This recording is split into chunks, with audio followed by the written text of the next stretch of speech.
ಪ್ರಿಯ ಕೆಳಗರೆ ನಮಸ್ಕಾರ. ಇವತ್ತಿನ ನಮ್ಮ ಕಾರ್ಯಕ್ರಮಕ್ಕೆ ರಾಯಚೂರಿನ ಶರಣ ಬಸವೇಶ್ವರ ಆಸ್ಪತ್ರೆಯ ಎಲುಬು ಮತ್ತು ಕೀಲು ರೋಗ ತಜ್ಞರಾಗಿರತಕ್ಕಂತ ಡಾಕ್ಟರ್ ಶ್ರೀ ಹರ್ಷ ಪಾಟೀಲ್ ಅವರು ನಮ್ಮ ಆಕಾಶವಾಣಿಗೆ ಬಂದಿದ್ದಾರೆ. ಅವರು ಇವತ್ತು ನಮ್ಮ ಆಕಾಶವಾಣಿಯಲ್ಲಿ ಈ ರಸ್ತೆ ಅಪಘಾತದಿಂದ ಆಗ್ತಕ್ಕಂತ ತೊಂದರೆಗಳು ಮತ್ತು ಈ ರಸ್ತೆ ಅಪಘಾತ ಜೀವನವನ್ನು ಹೇಗೆ ರಕ್ಷಿಸಿಕೊಳ್ಳಬೇಕು ಅನ್ನುವುದರ ಕುರಿತು ನಮ್ಮ ಕೆಳಗರಿಗೆ ಮಾಹಿತಿ ಕೊಡ್ತಾರೆ. ಸ್ನೇಹಿತರೆ, ರಸ್ತೆ ಅಪಘಾತ ಇತ್ತೀಚಿನ ದಿನಗಳಲ್ಲಿ ತುಂಬಾನೇ ಜಾಸ್ತಿ ಆಗ್ತದೆ. ವಿಶೇಷವಾಗಿ ಭಾರತದಲ್ಲಿ ರಸ್ತೆ ಅಪಘಾತಗಳಲ್ಲಿ ಪ್ರತಿ ವರ್ಷ ಸಾವಿರಾರು ಜನ ತಮ್ಮ ಪ್ರಾಣವನ್ನು ಕಳೆದುಕೊಳ್ತಾ ಇದ್ದಾರೆ ಅನ್ನುವಂಥದ್ದು. ಅದರಲ್ಲಿ ವಿಶೇಷವಾಗಿ ಯುವ ಜನಾಂಗ ಈ ರಸ್ತೆ ಅಪಘಾತಗಳಲ್ಲಿ ತಮ್ಮ ಬದುಕನ್ನು, ತಮ್ಮ ಜೀವನವನ್ನು ಕೊನೆಗೊಳಿಸಿಕೊಳ್ತಾ ಇದ್ದಾರೆ ಮತ್ತು ಅಂಗವಿಕಲರಾಗ್ತಾ ಇದ್ದಾರೆ ಅನ್ನುವಂತ ಒಂದು ಮಾಹಿತಿ ಎಲ್ಲರಿಗೂ ಗೊತ್ತಿರತಕ್ಕಂಥದ್ದು. ವರ್ಲ್ಡ್ ಹೆಲ್ತ್ ಆರ್ಗನೈಸೇಷನ್ 2030 ವೇಳೆಗೆ ಈ ರಸ್ತೆ ಅಪಘಾತಗಳ ಈ ಒಂದು ಸಂಖ್ಯೆಯನ್ನು 50ರಷ್ಟು ಕಡಿಮೆ ಮಾಡಬೇಕು ಅನ್ನುವಂತ ಒಂದು ಉದ್ದೇಶ ಇಟ್ಟುಕೊಂಡು ಕೂಡ ನಿರಂತರವಾದ ಒಂದು ಸೇವೆಯನ್ನು, ಕೆಲಸವನ್ನು ಮಾಡ್ತಾ ಇದೆ. ಆದರೆ ಭಾರತದಲ್ಲಿ ದಿನನಿತ್ಯ ರಸ್ತೆ ಅಪಘಾತಗಳು ಜಾಸ್ತಿನೇ ಆಗ್ತಾ ಇದಾವೆ ಹೊರತು ಕಡಿಮೆ ಆಗ್ತಾ ಇಲ್ಲ. ಹಾಗಾಗಿ ಈ ರಸ್ತೆ ಅಪಘಾತಗಳು ಆಗೋದ್ರಿಂದ ನಮ್ಮ ಭಾರತದ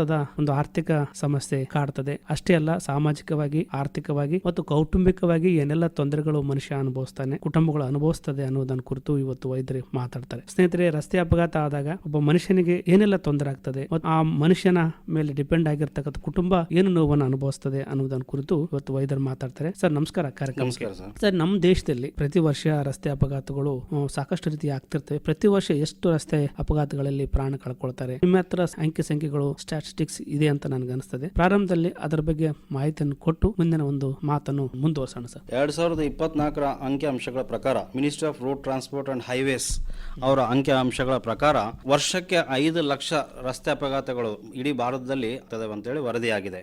ಅದರಲ್ಲಿ 2 ಲಕ್ಷ ಜನ ಸಾವನ್ನಪ್ತಾ ಇದ್ದಾರೆ. ಪ್ರತಿ ವರ್ಷ 2 ಲಕ್ಷ ಜನ ಸಾವನ್ನಪ್ತಾ ಇದ್ದಾರೆ. ಅಂದ್ರೆ ಪ್ರತಿ ದಿವಸಕ್ಕೆ 500 ಜನ ಸಾವನ್ನಪ್ತಾ ಇದ್ದಾರೆ. ಅಂದ್ರೆ ಒಂದು ಗಂಟೆಗೆ 20 ಜನ ಸಾವನ್ನಪ್ತಾ ಇದ್ದಾರೆ. ಪ್ರತಿ 3 ನಿಮಿಷಕ್ಕೆ ಒಬ್ರು ಸಾವನ್ನಪ್ತಾ ಇದ್ದಾರೆ. ಅದರಲ್ಲಿ ಹೆಚ್ಚಾಗಿ 18 ವರ್ಷದಿಂದ 45 ವರ್ಷದ ವಯಸ್ಸಿನವರೇ ಆಗಿದ್ದಾರೆ. ಇದಕ್ಕೆ ಮುಖ್ಯ ಕಾರಣ ಅಂದ್ರೆ ಓವರ್ ಸ್ಪೀಡಿಂಗ್. 80% ಅಪಘಾತಗಳು ಓವರ್ ಸ್ಪೀಡಿಂಗ್, ಅತಿಯಾದ ವೇಗದಿಂದ ಆಗ್ತದೆ ಅಂತೇಳಿ ವರದಿಯಾಗಿದೆ. 70ರಿಂದ 80% ರಸ್ತೆ ಅಪಘಾತಗಳು ದ್ವಿಚಕ್ರ ವಾಹನ ಸವಾರರು ಮತ್ತು ಪಾದಚಾರಿಗಳ ಅಪಘಾತಗಳಿಂದ ಆಗ್ತಾ ಇದೆ ಅಂತೇಳಿ ವರದಿಯಾಗಿದೆ. ರಸ್ತೆ ಅಪಘಾತಗಳು ವೇಗಕ್ಕೆ ಮೂಲ ಕಾರಣ ಅಂತ ತಾವು ಹೇಳ್ತಾರೆ. ಈಗ ಸಾಕಷ್ಟು ಯುವಕರು ಅಪಘಾತಗಳಿಗೆ ಒಳಗಾಗ್ತಾರೆ ಅನ್ನುವಂತ ಮಾಹಿತಿ ತಾವು ಕೊಡ್ತಾ ಇದ್ದಾರೆ. ಯುವಕರೇ ಅಪಘಾತಗಳಿಗೆ ಒಳಗಾಗಲಿಕ್ಕೆ ವೇಗ ಅಷ್ಟೇ ಕಾರಣ, ಮತ್ತೆ ಬೇರೆ ಏನೇನು ಕಾರಣಗಳು ಇರಬಹುದು? ಸರ್, ಮುಖ್ಯವಾಗಿ ವೇಗದಿಂದ ವಾಹನಗಳನ್ನು ಚಲಾಯಿಸುವುದು, ಮೊಬೈಲ್ ಬಳಸುವುದು, ಮೆಸೇಜ್ ಮಾಡುವುದು, ಮೊಬೈಲ್ಸ್ ಅಲ್ಲಿ ವಾಹನ ಚಲಾಯಿಸುತ್ತಾ ರೀಲ್ಸ್ ನೋಡುವುದು, ಪಾನ ಮಾಡಿ ವಾಹನ ಚಲಾಯಿಸುವುದು, ಟ್ರಾಫಿಕ್ ನಿಯಮಗಳನ್ನು ಉಲ್ಲಂಘನೆ ಮಾಡುವುದು, ಹೆಲ್ಮೆಟ್ ಧರಿಸದೇ ಇರುವುದು, ಕಾರಲ್ಲಿ ಸೀಟ್ ಬೆಲ್ಟ್ ಧರಿಸದೇ ಇರುವುದು ಪ್ರಧಾನ ಕಾರಣಗಳಾಗಿರುತ್ತೆ. ರಸ್ತೆ ಅಪಘಾತಗಳು ಸಾಕಷ್ಟು ರೀತಿಯ ಆಗಲಿ ಕಾರಣ ವೇಗ ಮುಖ್ಯ ಕಾರಣ ಅನ್ನುವಂಥದ್ದು. ಜೊತೆಗೆ ನಿರ್ಲಕ್ಷ್ಯ ಕೂಡ ಕಾರಣ ಆಗ್ತದೆ. ಈಗ ಬೈಕ್ ಮೇಲೆ ಹೋಗ್ತಕ್ಕಂತ ಸಂದರ್ಭದಲ್ಲಿ ಹೆಲ್ಮೆಟ್ ಆಗ್ಲಿಲ್ಲ, 3 ಜನ ರೈಡ್ ಮಾಡ್ತಕ್ಕಂಥದ್ದು, ನೀವ್ ಹೇಳ್ದಂಗೆ ಮದ್ಯಪಾನ ಸೇವನೆ ಮಾಡಿ ಎಂಜಾಯ್ ಮಾಡ್ಕೊಂತ ಹೋಗೋದು, ಅದು ಕೂಡ ಕಾರಣ ಆಗ್ತದೆ ಅನ್ನುವಂಥದ್ದು. ಅಪಘಾತ ಆದಾಗ ಏನೆಲ್ಲ ತೊಂದರೆಗಳಾಗ್ತವೆ ಸರ್? ಅಪಘಾತ ಆದಾಗ ಅವರಿಗೆ ಇಮಿಡಿಯೇಟ್ಲಿ ಏನಂದ್ರೆ ಅವರಿಗೆ ಜೀವ ಕಳ್ಕೊಳ್ಳುವ ಸಾಧ್ಯತೆಗಳು ಇರುತ್ತೆ. ಮತ್ತೆ ಶಾಶ್ವತ ಅಂಗವೈಕಲ್ಯ ಆಗುವ ಚಾನ್ಸಸ್ ಇರುತ್ತೆ. ಅವರು ಮರಳಿ ಅವರ ಜಾಬ್ಗೆ ವಾಪಸ್ ಆಗುವ ಸಾಧ್ಯತೆ ಕಡಿಮೆ ಇರುತ್ತೆ. ಹಾಗೂ ಮತ್ತೆ ಅವ್ರ ಕುಟುಂಬಕ್ಕೆ ಆರ್ಥಿಕ ನಷ್ಟ ಆಗುತ್ತೆ. ಹಾಗೂ ನಮ್ಮ ಇಡೀ ದೇಶಕ್ಕೆ GDP, ಗ್ರಾಸ್ ಡೊಮೆಸ್ಟಿಕ್ ಪ್ರಾಡಕ್ಟ್, ಅದು 3% ಲಾಸ್ ಆಗುತ್ತೆ. ನಮ್ಮ ಇಡೀ ಭಾರತ ದೇಶದ GDP ಬಂದು 400 ಲಕ್ಷ ಕೋಟಿ ಇದೆ. ಅದರಲ್ಲಿ 3% ಅಂದ್ರೆ 12 ಲಕ್ಷ ಕೋಟಿ. ಕರ್ನಾಟಕ ರಾಜ್ಯದ ಬಜೆಟ್ ಬಂದು 4.5 ಲಕ್ಷ ಕೋಟಿ.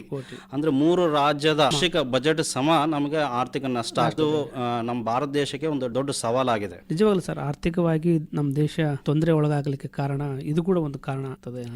ಈಗ ಸಾಕಷ್ಟು ಜನ ರಸ್ತೆ ಅಪಘಾತ ಒಳಗಾದಾಗ ಕೌಟುಂಬಿಕವಾಗಿ ತೊಂದರೆಗೊಳಗಾಗ್ತಾರೆ, ಸಾಮಾಜಿಕವಾಗಿ ತೊಂದರೆಗೊಳಗಾಗ್ತಾರೆ, ಮತ್ತೆ ಆರ್ಥಿಕವಾಗಿ ತೊಂದರೆಗೊಳಗಾಗ್ತಾರೆ ಅನ್ನುವಂಥದ್ದು. ಈ ಅಂಶಗಳನ್ನು ಗಮನ ಇಟ್ಟುಕೊಂಡು ಸರ್ಕಾರ ಈ ರಸ್ತೆ ಅಪಘಾತಗಳನ್ನು ಕಡಿಮೆ ಮಾಡಲಿಕ್ಕೆ ಏನೆಲ್ಲ ಕ್ರಮ ಕೈಗೊಳ್ಳಿದೆ, ಮತ್ತೆ ತಾವು ವೈದ್ಯರಾಗಿ ಏನು ಸಲಹೆಗಳನ್ನು ಕೊಡ್ಲಿಕ್ಕೆ ಇಷ್ಟಪಡ್ತಾರೆ? ನಿಯಮಗಳ ಉಲ್ಲಂಘನೆ ಆಗೋದ್ರಿಂದ ಅಪಘಾತ ಆಗ್ತಾ ಇರೋದು ವರದಿಯಾಗಿದೆ. ರಾಯಚೂರಲ್ಲಿ ನೋಡಿದಾಗ ಬಹಳಷ್ಟು ಕಡೆ ಪಾದಚಾರಿಗಳು ರಸ್ತೆ ಮ್ಯಾಗ ಅಡ್ಡಾಡ್ತಾ ಇದ್ದಾರೆ. ಅವ್ರು ಫುಟ್ಪಾತ್ ಅತಿಕ್ರಮಣ ಆಗಿರೋದ್ರಿಂದ ರಸ್ತೆಗೆ ಅನಿವಾರ್ಯವಾಗಿ ಅಡ್ಡಾಡ್ತಾ ಇದ್ದಾರೆ. ಅತಿ ವೇಗದಿಂದ ಬಂದು ಹಿಂಬದಿಯಿಂದ ವಾಹನಗಳು ಡಿಕ್ಕಿ ಹೊಡೆದು ಸಾವನ್ನಪ್ತಾ ಇದ್ದಾರೆ. ಹಾಗೂ ನಮ್ಮ ರಾಯಚೂರಿನ ಪ್ರಮುಖ ಬೀದಿಗಳಲ್ಲಿ ಸ್ಟೇಷನ್ ರೋಡ್ ಆಗಿರ್ಬೋದು, ಲಿಂಗ್ಸೂರ್ ರೋಡ್ ಆಗಿರ್ಬೋದು, ಗೋಶಾಲ್ ರೋಡ್ ಆಗಿರ್ಬೋದು, ಗಂಜ್ ಮತ್ತೆ ರಿಮ್ಸಿಗೆ ಹೋಗೋ ರೋಡ್ ಅಲ್ಲಿ ಬಹಳಷ್ಟು ಕಡೆ ಪಾದಚಾರಿಗಳು ಒಂದು ಕಡೆಯಿಂದ ಇನ್ನೊಂದು ಕಡೆ ರೋಡ್ ಕ್ರಾಸ್ ಮಾಡ್ಲಿಕ್ಕೆ ಸಿಗ್ನಲ್ಡ್ ಜೀಬ್ರಾ ಕ್ರಾಸಿಂಗ್ಸ್ ಇಲ್ಲ.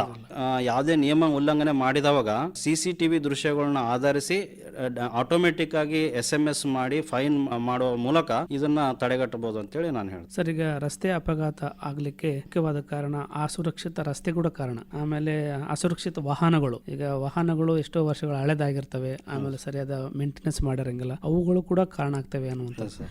ಸರ್, ಈಗ ಈ ರಸ್ತೆ ಅಪಘಾತ ಆದ ತಕ್ಷಣನೇ ರಸ್ತೆ ಅಪಘಾತಕ್ಕೆ ಒಳಗಾಗಿರ್ತಕ್ಕಂಥ ವ್ಯಕ್ತಿಯ ಸುರಕ್ಷತೆಗೆ ಸಾರ್ವಜನಿಕರ ಪಾತ್ರ ಏನು? ಸಾರ್ವಜನಿಕರ ಪಾತ್ರ ಬಹಳ ಮುಖ್ಯ ಆಗಿದೆ. ಇಲ್ಲಿ ರಸ್ತೆ ಅಪಘಾತ ಇತ್ತೀಚೆಗೆ ಗಾಂಧಿ ಚೌಕಲ್ಲಿ ಒಂದು ರಸ್ತೆ ಅಪಘಾತ ಆದಾಗ ಆ ಅಪಘಾತಕ್ಕೆ ಒಳಗಾದ ವ್ಯಕ್ತಿಯಲ್ಲಿ ರಕ್ತದ ಮಡಿಲಿನಲ್ಲಿ ಬಿದ್ದಿರುತ್ತಾನೆ. ನೂರಾರು ಜನ ಅದನ್ನ ನೋಡ್ತಾ ನಿಂತಿರ್ತಾರೆ. ಕೆಲವೊಂದು ವಿಡಿಯೋ ಮಾಡ್ತಾ ಇದಾರೆ, ಸೋಷಿಯಲ್ ಮೀಡಿಯಾದಲ್ಲಿ ಹಾಕ್ತಾ ಇದಾರೆ. ಬಟ್ ತಕ್ಷಣ ಮಾಡಬೇಕಾದ ಇಂಪಾರ್ಟೆಂಟ್ ವಿಷಯ ಏನಂದ್ರೆ, ಫಸ್ಟ್ 108 ಕಾಲ್ ಮಾಡಬೇಕು. ಅಪಘಾತಕ್ಕೆ ಒಳಗಾದ ವ್ಯಕ್ತಿನ ಸೇಫ್ ಪ್ಲೇಸಿಗೆ ಶಿಫ್ಟ್ ಮಾಡಬೇಕು. ಅಂದ್ರೆ ಫುಟ್ಪಾತ್ಗೋ ಎಲ್ಲೋ ಶಿಫ್ಟ್ ಮಾಡಿ ಮತ್ತಿನ್ನೊಂದು ಅಪಘಾತ ಆಗ್ಲಾರ್ದಂಗ ತಡೆಗಟ್ಟಬೇಕು. ಕುತ್ತಿಗೆ ಬೆನ್ನಿಗೆ ಏನಾರ ಪೆಟ್ಟು ಬಿದ್ದಲ್ಲಿ ಆ ವ್ಯಕ್ತಿನ ಅಲಗಾಡಿಸಬಾರದು. ಕುತ್ತಿಗೆ ಬೆನ್ನು ಭಾಗ ತಲೆಗೆ ಏಟ್ ಬಿದ್ದಿಲ್ಲ ಅಂದ್ರೆ ಆ ಪೇಷಂಟ್ ನ ಸೇಫ್ ಪ್ಲೇಸ್ಗೆ ಶಿಫ್ಟ್ ಮಾಡಬೇಕು. 108 ಕರೆ ಮಾಡಬೇಕು. ರಕ್ತಸ್ರಾವ ಆಗ್ತಿದ್ದಲ್ಲಿ ಒಂದು ಕ್ಲೀನ್ ಬ್ಯಾಂಡೇಜ್, ಕ್ಲೋತ್, ಕರ್ಚಿಫ್ ತಗೊಂಡು ರಕ್ತಸ್ರಾವ ಆಗೋ ಜಾಗದಲ್ಲಿ ಕಟ್ಟಿ ಅದನ್ನ ಪ್ರೆಷರ್ ಕೊಡೋದ್ರಿಂದ ರಕ್ತಸ್ರಾವ ನಿಲ್ಲಿಸಬಹುದು. ಮತ್ತೆ ಪೇಷಂಟ್ ಪ್ರಜ್ಞಾಹೀನನಾಗಿದ್ದಾನ, ಉಸಿರಾಡ್ತಾ ಇದ್ದಾನಲ್ಲ ಅಂತ ಚೆಕ್ ಮಾಡಬೇಕು. ಪೇಷಂಟ್ ಗೆ ಧೈರ್ಯ ತುಂಬಬೇಕು. ವ್ಯಕ್ತಿಗೆ ನೀರು ಕುಡಿಸೋದಾಲಿ, ಔಷಧ ಕುಡಿಸೋದಾಲಿ, ಆಹಾರವನ್ನು ಕೊಡುವುದ ಖಂಡಿತ ಮಾಡಬಾರದು. ಅಂದ್ರೆ ಆ ಒಂದು ರಸ್ತೆ ಅಪಘಾತ ಆದ ತಕ್ಷಣನೇ ಇಷ್ಟೆಲ್ಲ ನಿಯಮಗಳನ್ನು ಪಾಲಿಸಿಕೊಂಡು ಸಾರ್ವಜನಿಕರು ಯಾರೇ ಆಗಲಿ ಸಹಾಯ ಮಾಡಿದ್ರೆ ಒಳ್ಳೆಯದು ಅಂತ. ವ್ಯಕ್ತಿಯ ಪ್ರಾಣ ಉಳಿತದೆ, ಆತನ ಒಂದು ಪ್ರಾಣ ಉಳಿಸೋದ್ರಿಂದ ಆತನ ಕುಟುಂಬ ಕೂಡ ಉಳಿಸುವಂತ ಒಂದು ಪುಣ್ಯ ಆಗ್ತದೆ ಅನ್ನುವಂಥ. ಸಾರ್ವಜನಿಕರಲ್ಲಿ ತುಂಬಾ ಭಯ ಇದೆ. ರಸ್ತೆ ಅಪಘಾತ ಆದ ತಕ್ಷಣನೇ ಯಾರು ಕೂಡ ಆತನನ್ನು ಮುಟ್ಟುವಂಥದ್ದು, ಆತನನ್ನು ತಗೊಂಡು ಆಸ್ಪತ್ರೆಗೆ ಕಳಿಸುವಂತ ಒಂದು ವ್ಯವಧಾನ ಸಾರ್ವಜನಿಕರಲ್ಲಿಲ್ಲ. ಆ ಒಂದು ಪ್ರಜ್ಞೆ ಕೂಡ ಇನ್ನೂ ಸಾರ್ವಜನಿಕ ಬರ್ತಾ ಇಲ್ಲ. ಯಾಕಂತ ನಿಮ್ಗೆ ಗೊತ್ತಿದೆ, ಯಾಕಂದ್ರೆ ಮುಟ್ಟಿದ್ರೆ ಮತ್ತೆ ನಮ್ಮ ಮೇಲೆ ಕೇಸ್ ಆಗ್ತದೋ, ನಮ್ಮ ಮೇಲೆ ಕಿರಿಕಿರಿ ಆಗ್ತಾವೋ, ಈ ಒಂದು ಭಯ ಇನ್ನೂ ಸಾರ್ವಜನಿಕರಲ್ಲಿ ಇದೆ. ಇದ್ರ ಬಗ್ಗೆ ಏನ್ ಹೇಳ್ತೀರಿ? ಸೊ ನೀವು ಹೇಳೋದು ಬಹಳ ಕರೆಕ್ಟ್ ಆಗಿದೆ. ಇದಕ್ಕಾಗಿ ಒಂದು ಕಾನೂನು ಬಂದಿದೆ, ಗುಡ್ ಸಮರಿಟನ್ ಲಾ ಅಂತ. ಅಂದ್ರೆ ಯಾರ ಅಪಘಾತಕ್ಕೆ ಒಳಗಾದವರಿಗೆ ಸಹಾಯ ಮಾಡುವವರಿಗೆ ಯಾವುದೇ ರೀತಿ ಪೊಲೀಸು, ಕೋರ್ಟ್, ಕಚೇರಿ ಅಂತೆ ಅಳಗಾಡಿಸಂಗಿಲ್ಲ, ಕಿರುಕುಳ ಕೊಡಂಗಿಲ್ಲ ಅಂತೇಳಿ ಒಂದು ಕಾನೂನು ಆಗಿದೆ. ಯಾರು ರಸ್ತೆ ಅಪಘಾತಕ್ಕೆ ಒಳಗಾದವರಿಗೆ ಭಯ ಇರ್ತದೆ, ನಾವು ಹೋಗಿ ಆಸ್ಪತ್ರೆಗೆ ಮುಟ್ಟಿಸಿದ್ರೆ ನಮ್ದೆಲ್ಲ ಡೀಟೇಲ್ಸ್ ತಗೊಂಡು ನಮ್ಗೆ ಸಾಕ್ಷಿ ಸಲುವಾಗಿ ಪೊಲೀಸ್ ಸ್ಟೇಷನ್ಗೆ, ನ್ಯಾಯಾಲಯ ಕರೀತಾರೆ ಅಂತೇಳಿ ಬಹಳಷ್ಟು ಜನ ಸಹಾಯ ಮಾಡ್ಬೇಕಂದ್ರೂ ಹಿಂಜರಿತಾ ಇದ್ದಾರೆ. ಅದಕ್ಕಾಗಿ ಈ ಕಾನೂನು ಬಂದಿದೆ. ಯಾರೇ ರಸ್ತೆ ಅಪಘಾತಕ್ಕೆ ಒಳಗಾದ ವ್ಯಕ್ತಿನ ಆಸ್ಪತ್ರೆಗೆ ಸೇರಿಸಿದ್ರೆ, ಅವರಿಗೆ ಸಹಾಯ ಮಾಡಿದ್ರೆ ಯಾವುದೇ ಪೊಲೀಸ್ ಆಗಲಿ ನ್ಯಾಯಾಲಯದಲ್ಲಿ ಯಾವುದೇ ಕಿರುಕುಳ ನೀಡಂಗಿಲ್ಲ, ಅವ್ರಿಗೆ ಸಾಕ್ಷಿ ಕೊಡ್ಬೇಕಂತೇಳಿ ಒತ್ತಡ ಹೇರಂಗಿಲ್ಲ, ಅವ್ರದ್ದು ಐಡೆಂಟಿಟೀಸ್ ಅಲ್ಲಿ, ಫೋನ್ ನಂಬರ್ ಅಲ್ಲಿ ತಗೊಳಕ ಒತ್ತಾಯ ಮಾಡೋಂಗಿಲ್ಲ. ಅಂದ್ರೆ ಕಾನೂನು ಬಂದಿದೆ ಅಂದ್ರೆ ಗುಡ್ ಸಮರ್ಥನ್ ಲಾ ಅನ್ನುವಂಥ. ಈ ಕಾನೂನು ಪ್ರಕಾರ ಯಾರಿಗಾದ್ರೂ ರಸ್ತೆ ಅಪಘಾತ ಒಳಗಾದ್ರೆ, ರಸ್ತೆ ಅಪಘಾತ ಆದ್ರೆ ಅವರಿಗೆ ರಕ್ಷಣೆ ಮಾಡ್ತಕ್ಕಂಥದ್ದು, ಸಹಾಯ ಮಾಡ್ತಕ್ಕಂಥದ್ದು ಆಗ್ಬೇಕು. ಯಾರಾದ್ರೂ ಸಹಾಯ ಮಾಡ್ಬೋದು, ಅವ್ರಿಗೆ ಯಾವುದೇ ರೀತಿಯ ತೊಂದರೆ ಆಗಂಗಿಲ್ಲ ಅನ್ನುವಂಥ ಮಾಹಿತಿ. ಅವರಿಗೆ ಒಂದು ಪ್ರೋತ್ಸಾಹ ಧನವನ್ನು ಹೇಳಿದ್ದಾರೆ, 5,000 ರಿಂದ 6,000. ಒಳ್ಳೆ ಒಂದು ಕಾನೂನು ಇದೆ ಸರ್. ಸಾರ್ವಜನಿಕರು ಇದನ್ನು ಗಮನದಲ್ಲಿಟ್ಕೊಂಡು ರಸ್ತೆ ಅಪಘಾತಕ್ಕೆ ಒಳಗಾದ್ರೆ ಅವರಿಗೆ ಸಹಾಯ ಮಾಡಬೇಕು, ಅವರ ಪ್ರಾಣವನ್ನು ಉಳಿಸಲಿಕ್ಕೆ ಮುಂದೆ ಬರಬೇಕು. ನಿಮ್ಮ 5 ನಿಮಿಷ ಸಹಾಯ ಒಂದು ಜೀವವನ್ನು ಉಳಿಸುತ್ತೆ, ಅವರು ಶಾಶ್ವತ ಅಂಗವೈಕಲ್ಯ ಆಗ್ಲಾರ್ದಂಗ ಕಾಪಾಡ್ತದೆ. ಸರ್, ರಸ್ತೆ ಅಪಘಾತ ಆದಾಗ ಬೇರೆ ಬೇರೆ ಅಂಗಗಳಿಗೆ ತೊಂದರೆಗಳಾಗ್ತವೆ. ಕೈ ಕಾಲು ಮುರಿಬಹುದು, ತಲೆಗೆ ಪೆಟ್ಟಾಗಬಹುದು, ಅಥವಾ ಏನೆಲ್ಲ ಆಗ್ಬಹುದು. ಆ ತರ ಆದಾಗ ಇಮಿಡಿಯೇಟ್ ಆಗಿ ಆಸ್ಪತ್ರೆಗೆ ಕರ್ಕೊಂಡು ಹೋಗ್ಬೇಕು ಮತ್ತು ಟ್ರೀಟ್ಮೆಂಟ್ ಕೊಡಿಸ್ಬೇಕು ಅನ್ನುವಂಥದ್ದು. ಈಗ ತಾವು ವೈದ್ಯರಾಗಿ ಆಸ್ಪತ್ರೆಗೆ ಕರ್ಕೊಂಡು ಬಂದ್ಮೇಲೆ ಏನೇನು ಟ್ರೀಟ್ಮೆಂಟ್ ಪ್ರಾರಂಭ ಆಗ್ತದೆ, ಮತ್ತೆ ಆಮೇಲೆ ತಾವು ಎಲುಬು ಮತ್ತು ಕೀಲು ರೋಗ ತಜ್ಞ ವೈದ್ಯರಾಗಿದ್ರಿ. ಈಗ ಕಾಲು ಮತ್ತು ಕೈ ಮುರಿದ್ರೆ ಅದಕ್ಕೆ ಟ್ರೀಟ್ಮೆಂಟ್ ಸಿಗುತ್ತೆ. ಈಗ ತಲೆಗೆ ಜಾಸ್ತಿ ಪೆಟ್ಟು ಬಿದ್ರೆ ಅವಾಗ ಏನ್ ಮಾಡ್ತಾರ, ಅದ್ರ ಬಗ್ಗೆ ಸ್ವಲ್ಪ ಸರ್. ಮೇನ್ಲಿ ಯಾವುದೇ ಒಂದು ಈ ತರ ಅಪಘಾತ ಒಳಗಾದಂತ ವ್ಯಕ್ತಿ ಆಸ್ಪತ್ರೆಯನ್ನ ಗೋಲ್ಡನ್ ಹವರ್ ಅಂತೀವಿ. ಅಂದ್ರೆ ಅಪಘಾತ ಆದ 60 ನಿಮಿಷಗಳ ಒಳಗಡೆ ಆಸ್ಪತ್ರೆಗೆ ಸೇರಿಸಿದ್ರೆ ಅದರ ಗೋಲ್ಡನ್ ಹವರ್ ಅಂತೀವಿ. ಆ ಸಮಯದಲ್ಲಿ ನೀವು ಆಸ್ಪತ್ರೆಗೆ ಸೇರಿಸಿದ್ರೆ ಅವ್ರ ಜೀವ ಉಳಿಯೋ ಸಾಧ್ಯತೆಗಳು ಜಾಸ್ತಿ ಇರ್ತದೆ, ಮತ್ತೆ ಶಾಶ್ವತ ಅಂಗವೈಕಲ್ಯ ತಡೆಗಟ್ಟುವ ಚಾನ್ಸಸ್ ಜಾಸ್ತಿ ಇರ್ತದೆ. ಸೊ ಯಾವುದೇ ವೈದ್ಯರು ಈ ತರ ರಸ್ತೆ ಅಪಘಾತಗಳಿಂದ ಒಳಗಾದಂತ ವ್ಯಕ್ತಿ ಆಸ್ಪತ್ರೆಗೆ ಬಂದಾಗ ಫಸ್ಟ್ ನೋಡೋದಂದ್ರೆ airway, breathing, circulation, exposure and disability ಅಂತೀವಿ ನಾವು. ಶ್ವಾಸನಾಳದಲ್ಲಿ ಏನಾರ ಬ್ಲಾಕ್ ಇದೆಯಾ, ಏನಾರ ರಕ್ತ ಗಂಟ್ಲಲ್ಲಿ ಸಿಗಿಬಿದ್ದು ಅಥವಾ ಹಲ್ಲುಗಳು ಸಿಗಿಬಿದ್ದು ಶ್ವಾಸ ಆಡ್ಲಿಕ್ಕೆ ತೊಂದರೆ ಆಗ್ತಿದೆ ಅಂತ ನಾವು ನೋಡ್ತೀವಿ ಸರ್. ಮತ್ತೆ ಆ ಪೇಷಂಟ್ ಉಸಿರಾಡ್ತಾ ಇದ್ದಾನಲ್ಲ ಅಂತ ನೋಡ್ತೀವಿ. ಉಸಿರಾಡ್ತಾ ಇಲ್ಲ ಅಂತಂದ್ರೆ ಅವ್ರಿಗೆ ಕೃತಕವಾಗಿ ಅಂದ್ರೆ CPR ಅಂತೀವಿ, ಕಾರ್ಡಿಯೋಪಲ್ಮನರಿ ರಿಸಸ್ಟೇಷನ್ ಕೊಟ್ಟು ಅವರಿಗೆ ಶ್ವಾಸ ಮತ್ತೆ ಆಗ್ಲಿಕ್ಕೆ ನೆರವು ಮಾಡಿಕೊಡ್ತೀವಿ ಸರ್. ಮತ್ತೆ ಸರ್ಕ್ಯುಲೇಷನ್, ಎಲ್ಲಾರ ಬ್ಲೀಡಿಂಗ್ ಆಗ್ತಿದ್ರೆ ಅದನ್ನ ಕಂಟ್ರೋಲ್ ಮಾಡ್ತೀವಿ. ಮತ್ತೆ ಅದನ್ನ BP ಕಂಟ್ರೋಲಿಗೆ ತರಲಿಕ್ಕೆ ಏನಾರ ಕ್ರಮಗಳು ತಗೋಬೇಕು ಅದನ್ನೆಲ್ಲ ತಗೊಂತೀವಿ. ಮತ್ತೆ ಹೋಲ್ ಬಾಡಿ ಎಕ್ಸ್ಪೋಸ್ ಮಾಡಿ ಮತ್ತೆ ಬೇರೆ ಬೇರೆ ಕಡೆ ಎಲ್ಲೆಲ್ಲಿ ಅಪಘಾತಗಳು ಆಗಿದಾವೆ, ಎಲ್ಲೆಲ್ಲಿ ಪೆಟ್ಟಾಗಿದೆ ಅಂತ ನೋಡ್ತೀವಿ. ಮತ್ತೆ ಏನಾರ ಕೈ ಕಾಲು ಮುರಿದಿದ್ರೆ ಅದಕ್ಕೊಂದು ಸ್ಪ್ಲಿಂಟ್ ಅಂತ, ಪ್ಲಾಸ್ಟರ್ ಅಂತ ಹಾಕಿ ಅದನ್ನ ಸ್ಥಿರ ಮಾಡ್ತೀವಿ ಸರ್. ಓಕೆ. ಸರ್, ಈಗ ಬಲವಾದ ತಲೆಗೆ ಏಟು ಬಿದ್ದಾಗ ಆತ ಮೂರ್ಛವಾಗಿರ್ತಾನೆ ಅಥವಾ ಪ್ರಜ್ಞೆ ತಪ್ಪಿರ್ತಾನೆ. ಅಂಥ ಸಮಯದಲ್ಲಿ ಆತನಿಗೆ ವಿಶೇಷವಾದ ಟ್ರೀಟ್ಮೆಂಟ್ ಸಿಗಬೇಕಾಗುತ್ತದೆ. ಆವಾಗ ಬೇರೆ ಬೇರೆ ರೀತಿಯ ಆಸ್ಪತ್ರೆಗಳಿಗೆ ಕರ್ಕೊಂಡು ಹೋಗ್ರಿ ಅಥವಾ ಬೆಂಗಳೂರಿಗೆ ಹೋಗ್ರಿ, ಧಾರವಾಡಕ್ಕೆ ಹೋಗ್ರಿ ಅಂತ ಒಂದು ಮಾಹಿತಿಯನ್ನು ವೈದ್ಯರು ಕೊಡ್ತಾರೆ. ನಮ್ಮ ರಾಯಚೂರು ಜಿಲ್ಲೆಯಲ್ಲಿ ಈ ಥರ ತೊಂದರೆಗೊಳಗಾದಾಗ, ತಲೆಗೆ ಬಲವಾದ ಪೆಟ್ಟು ಬಿದ್ದಾಗ, ಕೋಮಕ್ಕೆ ಹೋದಾಗ ಅದಕ್ಕೆ ಟ್ರೀಟ್ಮೆಂಟ್ ಸಿಗ್ತಕ್ಕಂಥ ವ್ಯವಸ್ಥೆ ಇದೆಯಾ? 100% ಸರ್. ಈಗ ನಮ್ಮ ರಾಯಚೂರಲ್ಲೇ 4-5 ನ್ಯೂರೋ ಸರ್ಜನ್ಸ್ ಬಂದಿದ್ದಾರೆ. ರಿಮ್ಸ್ ಅಲ್ಲಿ ಕಾರ್ಯನಿರ್ವಹಿಸಿದ್ದಾರೆ, ನವೋದಯಲ್ಲಿ ಕಾರ್ಯನಿರ್ವಹಿಸಿದ್ದಾರೆ. ಹಲವಾರು ಪ್ರೈವೇಟ್ ಆಸ್ಪತ್ರೆ ಇನ್ಕ್ಲೂಡಿಂಗ್ ನಮ್ಮ ಶರಣ ಬಸವೇಶ್ವರ ಆಸ್ಪತ್ರೆಯಲ್ಲೂ ನ್ಯೂರೋ ಸರ್ಜನ್ಸ್ ಅವೈಲಬಲ್ ಇದ್ದಾರೆ. 24/7 ಅವರು ಅವೈಲಬಲ್ ಇರ್ತಾರೆ. ಎಂಥದೇ ಹೆಡ್ ಇಂಜುರಿ ಆದರೆ ಅದನ್ನು ಟ್ಯಾಕಲ್ ಮಾಡೋಂಥ ಎಲ್ಲ ಉಪಕರಣಗಳು ಇದ್ದಾವೆ. ICU ಫೆಸಿಲಿಟಿ ಇದೆ, OT ಆಪರೇಷನ್ ಥಿಯೇಟರ್ ಫೆಸಿಲಿಟಿ ಇದೆ. ಸೊ ಖಂಡಿತ ಎಲ್ಲವನ್ನೂ ಇಲ್ಲೇ ಟ್ರೀಟ್ಮೆಂಟ್ ಮಾಡ್ಬೋದು. ಯಾವುದೇ ಹೈದರಾಬಾದ್ ಬೆಂಗಳೂರು ಹೋಗುವಂಥ ಅವಶ್ಯಕತೆ ಇಲ್ಲ. ರಿಮ್ಸ್ ಆಸ್ಪತ್ರೆಯಲ್ಲಿನೂ ಟ್ರಾಮಾ ಸೆಂಟರ್ ಅಂತಾಗಿದೆ, ನವೋದಯದಲ್ಲೂ ಇದೆ. ಎಲ್ಲ ಪ್ರೈವೇಟ್ ಆಸ್ಪತ್ರೆಗಳಲ್ಲಿ, ದೊಡ್ಡ ದೊಡ್ಡ ಪ್ರೈವೇಟ್ ಆಸ್ಪತ್ರೆಗಳಲ್ಲಿ ಈ ಫೆಸಿಲಿಟಿ ಇದೆ ಸರ್. ಸರಿ, ಹಾಗೆಯೇ ತಾವು ಎಲುಬು ಕೀಲು ತಜ್ಞ ವೈದ್ಯರಾಗಿ ಈಗ ರಸ್ತೆ ಅಪಘಾತ ಆದಾಗ ಏನೆಲ್ಲ ಆಗಿರ್ತದೆ? ಕೈಕಾಲು ಕಟ್ಟಾಗಿರ್ಬೋದು, ನರಗಳು ಕಟ್ಟಾಗಿರ್ತದೆ. ಈ ಥರ ಈ ಕೈಕಾಲು ಕಟ್ಟಾದಾಗ ಅಥವಾ ನರ ಕಟ್ಟಾದಾಗ ಇದಕ್ಕೆ ಟ್ರೀಟ್ಮೆಂಟ್ ಸಿಗ್ತಕ್ಕಂಥದ್ದು ರಾಯಚೂರು ಜಿಲ್ಲೆಯಲ್ಲಿ ಇದಕ್ಕೇನು ಪರಿಹಾರ ಇದೆ ಅಂತ? ಸೊಂಟ ಎಲುಬು ಮುರಿಯೋದು, ತೊಡೆ ಎಲುಬು ಮುರಿಯೋದು, ಭುಜ ಎಲುಬು ಮುರಿಯೋದು, ಮತ್ತೆ ಕೈಕಾಲುಗಳು ಮುರಿಯೋದು, ಇವು ಸಾಮಾನ್ಯವಾಗಿ ಇವೆಲ್ಲದಕ್ಕೂ ನಾವು ಬಹಳಷ್ಟು ಯಾವುದೇ ಒಂದು ಎಲುಬು ಮುರಿದಕ್ಕೆ ಇಲ್ಲಿ ಎಲ್ಲ ರೀತಿಯಿಂದ ಚಿಕಿತ್ಸೆ ಇಲ್ಲಿ ಲಭ್ಯವಾಗಿರುತ್ತೆ. ಸರ್, ಈಗ ರಸ್ತೆ ಅಪಘಾತ ತಡೆಗಟ್ಟು ವಿಷಯಕ್ಕೆ ಬಂದಾಗ ತಾವು ವೈದ್ಯರಾಗಿ ಏನು ಸಲಹೆಗಳನ್ನು ಕೊಡ್ಲಿಕ್ಕೆ ಇಷ್ಟಪಡ್ತಾರೆ? ಚಿತ್ತೂರಿನಲ್ಲಿ ಇವರ ನಗರ ಪ್ರದೇಶದಲ್ಲಿ ರಸ್ತೆಗಳ ಬಗ್ಗೆ ಗೊತ್ತಿದೆ, ಆಮೇಲೆ ಇಲ್ಲಿನ ರೂಲ್ಸ್ ರೆಗ್ಯುಲೇಷನ್, ಸಂಚಾರ ನಿಯಮಗಳ ಬಗ್ಗೆ ಹೆಂಗ್ ಪಾಲನೆ ಮಾಡ್ತಾರಂತ ಗೊತ್ತಿದೆ. ಈ ತರ ರಸ್ತೆ ಅಪಘಾತಗಳು ಆಗದೆ ಇರುವಂತ ಒಂದು ವ್ಯವಸ್ಥೆ ಆಗ್ಬೇಕಂದ್ರೆ ವೈದ್ಯರಾಗಿ ಏನು ಸಲಹೆ ಕೊಡಕ್ಕೆ ಇಷ್ಟಪಡ್ತಾರೆ? ಸರ್, ಮುಖ್ಯವಾಗಿ ಅತಿ ವೇಗದಿಂದ ವಾಹನ ಚಲಾಯಿಸೋದು ಫಸ್ಟ್ ನಿಲ್ಲಿಸಬೇಕು. ಮೊಬೈಲ್ ಬಳಸುತ್ತಾ ವಾಹನ ಚಲಾಯಿಸೋದು ನಿಲ್ಲಿಸಬೇಕು. ಮತ್ತೆ ಮದ್ಯಪಾನ ಮಾಡಿ ವಾಹನ ಚಲಾಯಿಸೋದು ನಿಲ್ಲಿಸಬೇಕು. ISI ಸರ್ಟಿಫೈಡ್ ಹೆಲ್ಮೆಟ್ ಧರಿಸಬೇಕು. ಸೀಟ್ ಬೆಲ್ಟ್ ಕಡ್ಡಾಯವಾಗಿ ಧರಿಸಬೇಕು. ರಾತ್ರಿ ಹೊತ್ತು ಜಾಸ್ತಿ ಮಳೆ ಇರಬೇಕಾದ್ರೆ, ತುಂಬ ರಾತ್ರಿ ಆಗಿದ್ರೆ ಅಥವಾ ನಿದ್ದೆ ಬರ್ತಾ ಇದೆ, ಆಯಾಸ ಇದ್ರೆ ಗಾಡಿಯನ್ನು ಸೈಡಿಗೆ ತಗೊಂಡು ಸ್ವಲ್ಪ ಹೊತ್ತು ವಿಶ್ರಾಂತಿ ತಗೊಂಡು ಸ್ವಲ್ಪ ಹೊತ್ತು ಬಿಟ್ಟು ಚಾಲನೆ ಮಾಡೋದ್ರಿಂದ ಬಹಳಷ್ಟು ರಸ್ತೆ ಅಪಘಾತಗಳನ್ನು ತಡೆಗಟ್ಟಬಹುದು. ರಾಯಚೂರು ಜಿಲ್ಲೆಯಲ್ಲಿ ಸಂಚಾರ ನಿಯಮಗಳು ಸಾಕಷ್ಟು ಸರಿಯಾಗಿ ಜಾರಿ ಆಗ್ತಿಲ್ಲ ಅನ್ನುವಂಥದ್ದು ಎಲ್ಲರಿಗೂ ಗೊತ್ತಿದೆ. ಈ ಸಂಚಾರ ನಿಯಮಗಳು ಅನುಷ್ಠಾನ ಆಗೋದೇ ಇರೋದಕ್ಕೆ ರಸ್ತೆ ಅಪಘಾತಗಳು ಆಗ್ಲಿಕ್ಕೆ ಕಾರಣ ಅನ್ನುವಂಥದ್ದು. ಖಂಡಿತ ಸರ್, ನಾನು ಆಲ್ರೆಡಿ ಹೇಳಿದಂಗೆ ನಾನು ಒಂದು ಉದಾಹರಣೆ ಕೊಡ್ತೀನಿ. ಗೋವಾದಲ್ಲಿ ಯಾವುದೇ ಒಂದು ನೀವು ನಿಯಮ ಉಲ್ಲಂಘನೆ ಮಾಡಿದರೆ CCTV ದೃಶ್ಯದ ಮುಖಾಂತರ ಸೆರೆ ಹಿಡಿದು ನಿಮಗೆ ಡೈರೆಕ್ಟ್ ನಿಮ್ಮ ಮೊಬೈಲ್ ಫೋನ್ಗೆ ಫೈನ್ ಆಗಿದೆ ಅಂತ ಮೆಸೇಜ್ ಬರುತ್ತದೆ, ಫೈನ್ ಕಟ್ಟಬೇಕಾಗ್ತದೆ. ಆದ್ರೆ ಇಲ್ಲಿ ರಾಯಚೂರಲ್ಲಿ ಏನಂದ್ರೆ ಆತರ CCTV ಆಧಾರಿತ ದೃಶ್ಯಗಳನ್ನ ಸೆರೆ ಹಿಡಿದು ಫೈನ್ ಕಟ್ಟಿಸುವಂತ ಪದ್ಧತಿ ಇಲ್ಲ.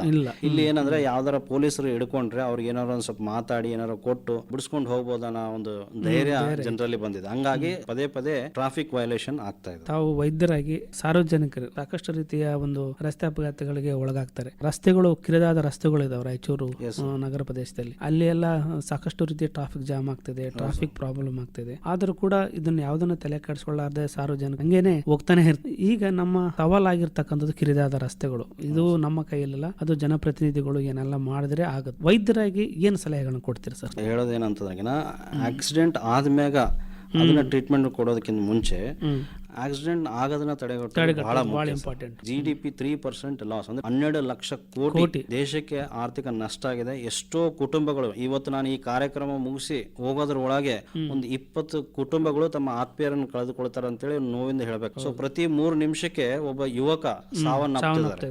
ನಮ್ಮ ಯುವಕರು ರೋಡ್ ಅಲ್ಲಿ ತಮ್ಮ ಭವಿಷ್ಯವನ್ನು ಕಳೆದುಕೊಳ್ತಿದ್ದಾರೆ, ಜೀವವನ್ನು ಕಳೆದುಕೊಳ್ತಿದ್ದಾರೆ. ರಸ್ತೆಗಳು ಅಭಿವೃದ್ಧಿ ಸಂಕೇತವಾಗಬೇಕೆ ಹೊರತು ಜೀವನ ತೆಗೆದುಕೊಳ್ಳುವ ಸಂಕೇತವಾಗಬಾರದು ಅನ್ನೋದು prevention is better than cure.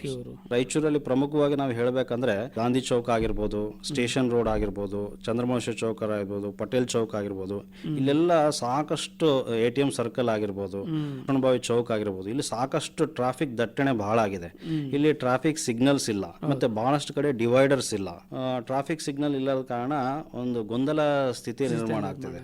ಮತ್ತೆ ಬಹಳಷ್ಟು ಕಡೆ ಪಾದಚಾರಿ ರಸ್ತೆಗಳು ಅತಿಕ್ರಮಣ ಆಗಿ ಜನರು ಜೀವಕ್ಕೆ ತೊಂದರೆ ಆಗ್ತಾ ಇದೆ. ಹೈದರಾಬಾದ್ ರೋಡ್ ಇಂದ ಲಿಂಗ್ಸೂರ್ ರೋಡಿಗೆ ಕನೆಕ್ಟ್ ಮಾಡುವ ಒಂದು ಬೈಪಾಸ್ ರಸ್ತೆವನ್ನು ನೋಡಿದ್ರೆ ಅಲ್ಲಿ ಏನಂದ್ರೆ ಸರ್, ಮರ್ಚೇಡ್, ವೆಂಕಟಾಪುರ ಮತ್ತೆ ಮಂಚಲಾಪುರ ಕಡೆಯಿಂದ ಗ್ರಾಮಸ್ಥರು ರಾಯಚೂರು ಕಡೆ ಬರೋದು, ರಾಯಚೂರಿಂದ ಆ ಕಡೆ ಗ್ರಾಮಗಳಿಗೆ ಹೋಗುವವರಿಗೆ ಏನಾಗಿದೆ ಅಂದ್ರೆ ನ್ಯಾಷನಲ್ ಹೈವೇ ಮ್ಯಾಗೆ ಆ ಬೈಪಾಸ್ ರಸ್ತೆ ಮ್ಯಾಗೆ ಬೇರೆ ಬೇರೆ ಊರುಗಳಿಂದ ಗಾಡಿ ಬರೋವರಿಗೆ ಈ ಅಡ್ಡ ರಸ್ತೆಗಳ ಬಗ್ಗೆ ಗೊತ್ತಿರಲ್ಲ. ಅವರು ಫಾಸ್ಟ್ ಆಗಿ ಬರ್ತಿರ್ತಾರೆ, ಈ ಕಡೆಯಿಂದ ಇವರು ಬರ್ತಾ ಇದಾರೆ, ಮುಖಾಮುಖಿಯಾಗಿ ಬಹಳಷ್ಟು ರಸ್ತೆ ಅಪಘಾತಗಳು, ದೊಡ್ಡ ದೊಡ್ಡ ಅಪಘಾತಗಳು ಆಗ್ತಾ ಇದಾವೆ.